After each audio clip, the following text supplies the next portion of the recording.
কেন্দ্র সরকারের নতুন একটি আপডেট এসেছে। প্রত্যেকের বাড়িতে ডিজিটাল মিটার লাগানো হবে, যেটাকে আপনারা অনেকেই বলেন যে প্রিপেড মিটার। কিন্তু এই প্রিপেড মিটার লাগানো নিয়ে বিভিন্ন রাজ্যে আন্দোলন শুরু হয়েছে।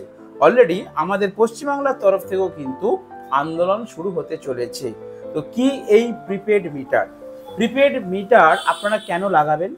প্রিপেড মিটার লাগালে আপনাদের সুবিধা কতটা, অসুবিধা কতটা, ডিটেলসে আপনাদের সামনে আলোচনা করছি। তার জন্য ভিডিওটা সম্পূর্ণ ওয়াচ করুন, আর যারা চ্যানেলে নতুন তারা অবশ্যই চ্যানেলটিকে সাবস্ক্রাইব করুন। তো প্রথমেই বলি কিছু তথ্য। এই প্রিপেড মিটার যদি আপনারা বাড়িতে লাগান, তাহলে প্রথমে জানতে হবে যে এই প্রিপেড মিটারটা রিচার্জ হবে কোথা থেকে এবং কিভাবে। দেখুন, আমাদের বাড়িতে যে মিটারগুলো আছে সেই মিটারে কি হয়, আমরা 3 মাস, কোনো জায়গায় 1 মাস, আর আমাদের এখানে গ্রাম বাংলায় 3 মাস, আমরা 3 মাস ছাড়া বিল দিই।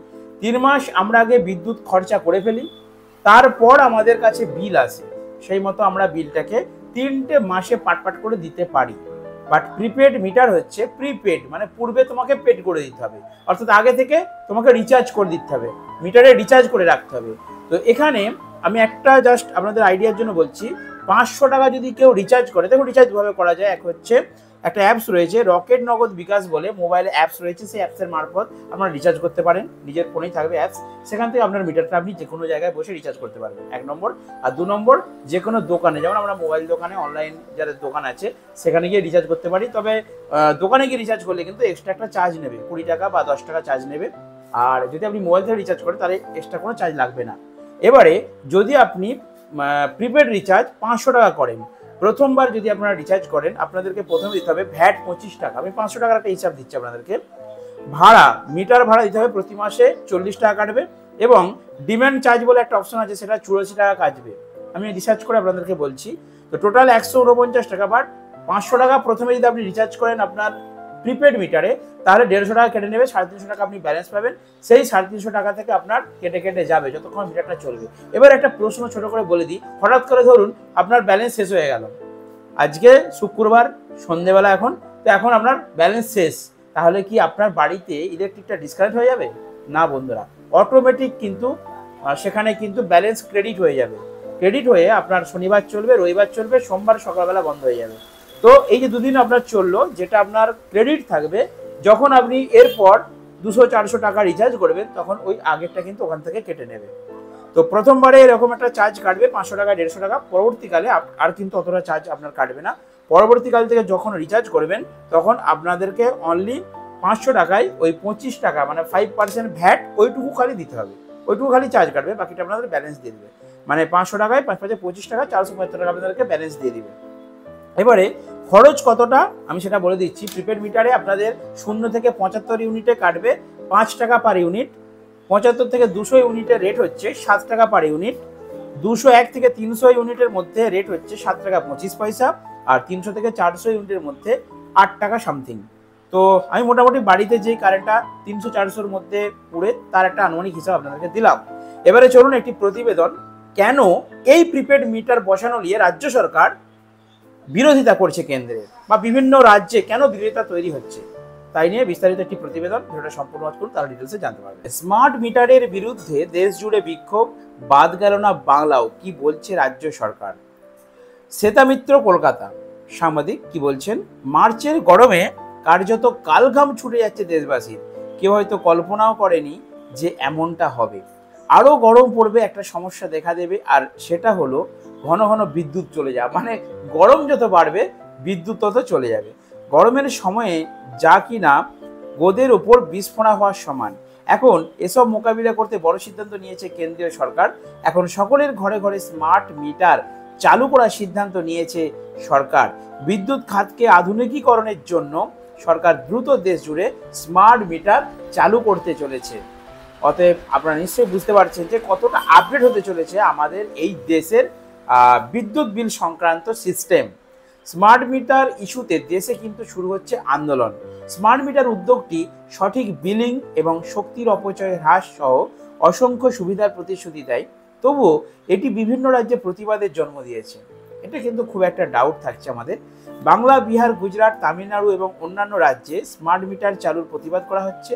এক রিপোর্ট অনুসারে এখনো অবধি 1,16,00,000 স্থাপন করা হয়েছে। এছাড়াও আরো 22,20,00,000 অনুমোদন করা হয়েছে।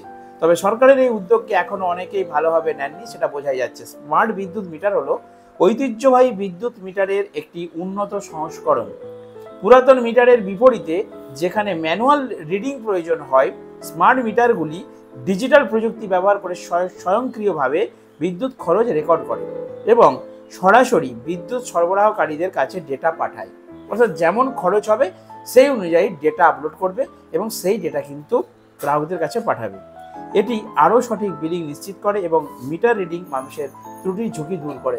অর্থাৎ মিটার রিডিং, আমাদের যে মিটারগুলো রিডিং চলছে বর্তমানে, সেখানে কি হয়, অনেক মিটারে কিন্তু ভুলভাল রিডিং হয়। কারো চাকা বেশি ঘুরছে, বলে না আমার চাকা বেশি করে ঘুরে যাচ্ছে, বেশি বিল আসছে। অনেকে বুঝতে পারছে যে আমি এতটা বিল পড়াইনি, এত টাকার বিল পড়াইনি, তবুও আমার কিন্তু এত টাকা বিল আসছে। অনেকে বুঝতে পারছে বাট কিছু করতে পারছে না। তো সেই সমস্যা কিন্তু এই স্মার্ট মিটারে দূরই হবে, কারণ যতটা বিদ্যুৎ যাবে স্মার্ট মিটার দিয়ে ততটাই কিন্তু নিখুঁত রিডিং কিন্তু ও প্রোভাইড করবে কাস্টমারদেরকে। আশা করি বুঝতে পেরেছেন। তো এই স্মার্ট মিটারের মূল সুবিধা তাহলে কি, দেখুন ভালো করে ভিডিওটা দেখুন। ম্যানুয়াল ত্রুটির কারণে আর কোনো ভুল বিল আসবে না। গ্রাহকরা অ্যাপের মাধ্যমে তাদের বিদ্যুৎ ব্যবহার ট্র্যাক করতে পারবেন। অর্থাৎ একটা অ্যাপ থাকবে, মোবাইল থেকে খুব সহজেই তারা দেখতে পারবেন যে এখন আমার কতটা বিল খরচা হয়েছে, এখন আমাকে কত টাকা বিল পে করতে হবে। স্মার্ট মিটারের কারণে মানুষের বিদ্যুৎ চুরি করা কঠিন হয়ে পড়বে। এটা কিন্তু খুব একটা ভালো পয়েন্ট। দেখবেন আপনার পাশের বাড়ির লোক বিদ্যুৎ চুরি করছে, সেই বিলের বোঝা আপনার ঘাড়ের উপর দিয়ে যাচ্ছে। এটা থেকে কিন্তু আপনি রেহাই পেয়ে যাবেন। টেকনিশিয়ানদের বাড়িতে যাওয়ার প্রয়োজন নেই, এটা হলো প্রতিবাদের অন্যতম কারণ। যাই হোক, নতুন এই ব্যবস্থা বিদ্যুৎ বিতরণ অপটিমাইজ করে ব্ল্যাকআউট প্রতিরোধে সহায়তা করবে, কাগজের বিল কমাবে এবং টেকসই শক্তি খরচে অবদান করবে। অর্থাৎ বাড়িতে এসে এই যে একটা বিল দেওয়া, অর্থাৎ কাগজের বিল প্রোভাইড করা, এটাও কিন্তু কমে যাবে এবং আপনার অ্যাপের মাধ্যমে আপনি দেখতে পাবেন যে কতটা বিল আসছে। কিন্তু বিক্ষোভ তাহলে মানুষ দেখাচ্ছেন কেন? এত তো সুবিধা স্মার্ট মিটারে, তাহলে আমার প্রশ্ন হচ্ছে মানুষ বিক্ষোভ দেখাচ্ছে কেন? কি পয়েন্ট বলা হচ্ছে দেখুন। এত কিছু সুবিধা সত্ত্বেও কেন এই নিয়ে প্রতিবাদ হচ্ছে? অনেক গ্রাহক দাবি করে যে স্মার্ট মিটার স্থাপনের পর তাদের বিদ্যুৎ খরচ বেড়ে যাবে। ডিজিটাল মিটারে ম্যানুয়াল রিডিং বাদ দেওয়ায় মিটার পাঠকরা চাকরি হারানোর আশঙ্কা করছেন। বাবা, এটা একটা কিন্তু সমস্যা ক্রিয়েট হয়েছে। মানে যারাই বিদ্যুৎ বিল মাপতো, মানে মিটার রিডিং করে যে সমস্ত মানুষ চাকরি করতো, তাদের তো চাকরি আর সম্ভাবনা দেখা দিয়েছে। তামিলনাড়ু বিক্ষোভকারীরা যুক্তি দিচ্ছেন যে স্মার্ট মিটার বিদ্যুৎ সরবরাহ বেসরকারীকরণের দিকে একটি পদক্ষেপ। কিছু গ্রাহক নতুন মিটার দিয়ে তাদের বিল কীভাবে গণনা করা হয় তা বুঝতে অসুবিধা বোধ করছে। মিটারের অনিয়মিত রিডিং এবং হঠাৎ বিদ্যুৎ সংযোগ বিচ্ছিন্ন হওয়ার খবর গ্রাহকদের সন্দেহের উদ্বেগ করেছে। তথ্য গোপনীয়তা এবং স্মার্ট মিটার হ্যাক হওয়ার সম্ভাবনাও রয়েছে। বাবা, এটা কিন্তু কঠিন সমস্যা বন্ধুরা। তার মানে এই স্মার্ট মিটার কিন্তু মানে বারবার হঠাৎ করে বিদ্যুৎ চলে যাওয়ার একটা কিন্তু ঝামেলা থাকছে। তার মানে কি, রিচার্জ করতে হবে আপনাকে। স্মার্ট মিটারে আপনাকে রিচার্জ করতে হলো। যে কোনো সময় নেটওয়ার্কের কারণে কিন্তু এই স্মার্ট মিটারে বিদ্যুৎ ডিসকানেক্ট হয়ে যেতে পারে। এখনো পর্যন্ত পশ্চিমবঙ্গে কিন্তু লাগু হয়নি, তবে আসতে চলেছে, আপনারা রেডি থাকুন। আমি জাস্ট কিছুটা ইনফরমেশন আপনাদেরকে শেয়ার করলাম যে কতটা ভালো কতটা খারাপ। আর আজকে ভিডিওটা শেষ করলাম। যদি এই ধরনের নিত্য নতুন আপডেট খবর জানতে চান তাহলে আমার এই ছোট্ট চ্যানেলটি অবশ্যই কষ্ট করে সাবস্ক্রাইব করাবেন।